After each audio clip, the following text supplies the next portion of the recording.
मोहल्ले में पानीपुरी वाला। शहर के बांद्रा जैसे पॉश एरिया में बनी अजनारा कॉलोनी बड़ी ही पॉश थी। इस पॉश इलाके में शहर के बड़े अमीर लोग रहते थे, जिनकी बड़ी बड़ी कोठियां इस मोहल्ले में थी।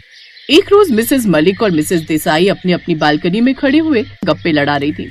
Do you know Mrs Desai, वो जो कॉर्नर वाली कोठी है ना, वो सेल आउट हो गई। Oh really?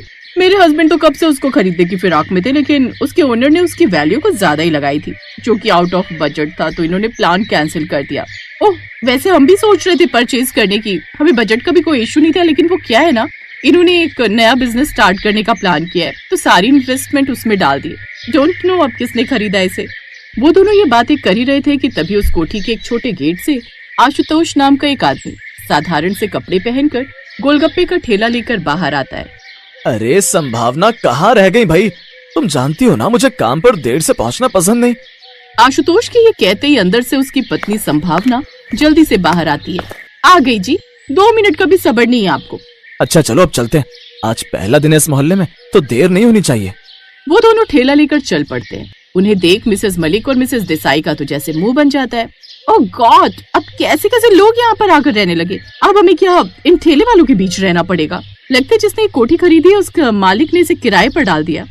वो दोनों बात कर ही रही थी कि आशुतोष चिल्लाने लगता है, गोलगप्पे ले लो, गोलगप्पे, कुरकुरे बढ़िया गोलगप्पे, आइए आइए। अब पूरी सोसाइटी में ये बात आग की तरफ फैल जाती है कि उस कॉर्नर वाली कोठी में कोई गोलगप्पे के ठेले वाले पति पत्नी रहने आए हैं। अपने इस एरिया का भी कोई स्टैंडर्ड नहीं रहेगा अब, अगर ऐसे ऐसे लोग हमारे बीच रहेंगे। कैसे कैसे लोग किराए पर आने लगे हैं। लेकिन आप जानते हो ना यहाँ का रेंट कितना महंगा, और इन ठेले वालों की बस की बात नहीं इतना किराया भर पाना। हाँ ये बात भी सही है। तो कहीं ऐसा ना हो कि इन्होंने मिस्टर और मिसेस अय्यर दोनों बूढ़े बुढ़िया का खून कर दिया हो। तभी मिसेस देसाई भी वहाँ आ जाती हैं। बिल्कुल ठीक, मुझे भी वही डाउट हो रहा है। जरूर कुछ तो बात है जो ये बात हमसे छुपा रहे हैं। इसका पता लगाने के लिए मेरे पास एक आइडिया है। और वो क्या मिसेस देसाई? हमें किसी भी तरह उस गोलगप्पे वाले की गवार पत्नी को अपनी किटी पार्टी में शामिल करना होगा, ताकि हमें ये पता चल जाए कि इन दोनों ने उसकी ये कोठी कैसे हथिया ली। बिल्कुल ठीक कहा। साथ ही हम उस गवार को इतना जलील करेंगे कि तंग होकर एक दिन वो खुद ये एरिया छोड़कर भाग जाएंगे। अब किटी पार्टी की 10-12 औरतें मिलकर उनके ठेले पर जाती हैं। अरे वाह, आज तो कितनी सारी भौजाई आई हैं हमारे ठेले के गोलगप्पे खाने। नहीं, वो हम ये सब नहीं खाते। वो क्या है ना, हम लोग डाइटिंग कर रहे हैं। हम तो आपकी वाइफ से मिलने आए थे।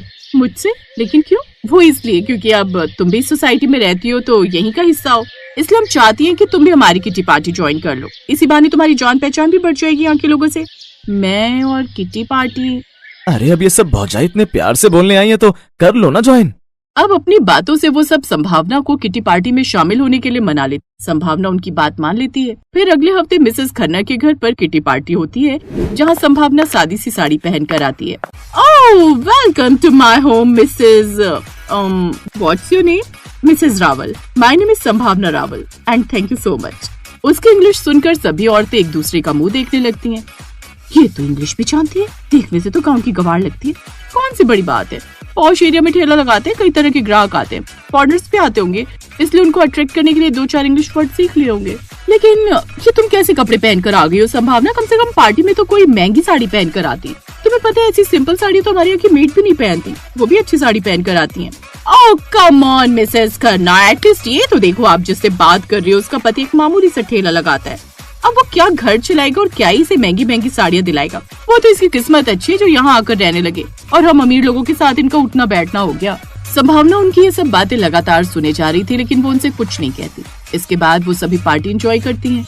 जहाँ सभी अमीर औरतें आपस में लगी हुई थी, वहीं संभावना एक कोने में बैठी हुई थी। कुछ देर बाद खाना सर्व किया जाता है। अरे ये क्या कर रहे हो तुम? उन मैडम को ये स्पून और फोक क्यों दे रहे हो? तुम्हें इनकी शक्ल देखकर लगता है कि इन्होंने ये सब कभी पकड़ा भी होगा? तुमने देखा ना इतनी महंगी क्रॉकरी देखकर कैसे इसकी आंखें फटी की फटी रह गई। संभावना को ये सब बातें चुप तो रही थी, लेकिन वो उस वक्त सब कुछ चुपचाप सह लेती है। दरअसल वो लोग गोलगप्पे का ठेला लगाते थे, इसलिए मोहल्ले में कोई भी उनसे ठीक से बात नहीं करता था। एक शाम, गोलगप्पे ले लो, गोलगप्पे। तभी पीछे से एक आदमी गाड़ी का हॉर्न बजाते हुए कहता है, अरे ओ, अपने इस कबाड़ ठेले को हटा जल्दी से यहाँ से। न जाने कैसे कैसे भिखारी लोग आकर बस गए यहाँ पर। आशुतोष अपना ठेला एक तरफ कर लेता है। कुछ दिन बीत जाते हैं। एक रोज, संभावना अगले हफ्ते की किटी पार्टी तुम्हारे घर पर होगी, तुम इसके लिए तैयार हो ना? I mean, अफोर्ड तो कर लोगी ना? देखो अगर नहीं कर पाओगी तो अभी से बता दो, क्योंकि इन सब में काफी खर्चा आता है, जैसे सबके लिए स्नैक्स, सॉफ्ट ड्रिंक्स, खाना, डेजर्ट्स बनाना। नहीं नहीं मिसेस मलिक, आप फिक्र मत कीजिए, सारे अरेंजमेंट्स हो जाएंगे। घर आकर वो ये सब बात अपने पति को बताती है। किट्टी पार्टी अपने यहाँ? तुम देखना, मैं सबको अपने हाथों के गोलगप्पे और चाट बनाकर खिलाऊंगा।